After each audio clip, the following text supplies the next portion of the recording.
Hi అండి, welcome to our channel. ఈరోజు కుక్కర్లో నూనె వంకాయ కూర ఎలా తయారు చేయాలో చూద్దాం. ఎండు కొబ్బరిను అలాగే కొంచెం వేయించిన 2 చెక్క లవంగాలను వేసి మెత్తగా ఇలా గ్రైండ్ చేసుకోవాలి. తర్వాత అందులో వేయించిన శనక్కాయ పప్పులు అలాగే ఒక 2 స్పూన్ల నువ్వులు కూడా వేసి మెత్తగా పొడి చేసుకుందాం.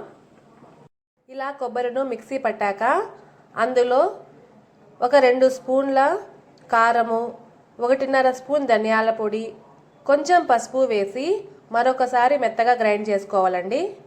తర్వాత ఇందులో ఉల్లిపాయ, వెల్లుల్లి, ఉప్పు వేసి మెత్తగా గ్రైండ్ చేసుకుందాం.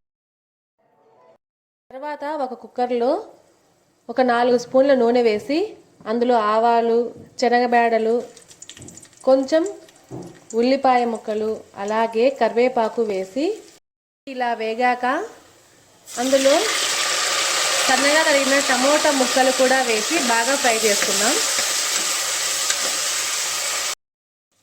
ఇలా మగ్గాక మనము స్టఫింగ్ చేసి పెట్టిన ఈ గుత్తొంకాయను కూడా ఇందులో వేసి బాగా కలుపుకోవాలండి. మనం మసాలా కొట్టేటప్పుడు నీళ్లు వేయని అవసరం లేదు. ఇలా కొంచెం పొడిగానే కొట్టుకొని కలుపుకోవడం వల్ల కూర చాలా టేస్టీగా ఉంటుంది. ఇది ఇలా కొంచెం మగ్గాక మనం ముందుగానే నానబెట్టి రసం తీసిన చింతపండు పులుసు ఇందులో వేయాలండి. అలాగే పైనీళ్ళు కూడా వేసి కలబెట్టుకుందాం.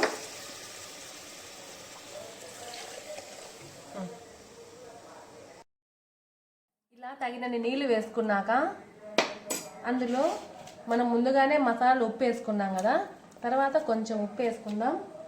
అలాగే దీంట్లో 1 స్పూన్ బెల్లం అండి, అంటే ఇది ఆప్షనల్, మీ ఇష్టం. ఇది ఇలా 1 స్పూన్ లేదా 1/2 స్పూన్ బెల్లం వేసుకుంటే ఈ నూనెంకాయ ఇంకా చాలా రుచిగా ఉంటుంది.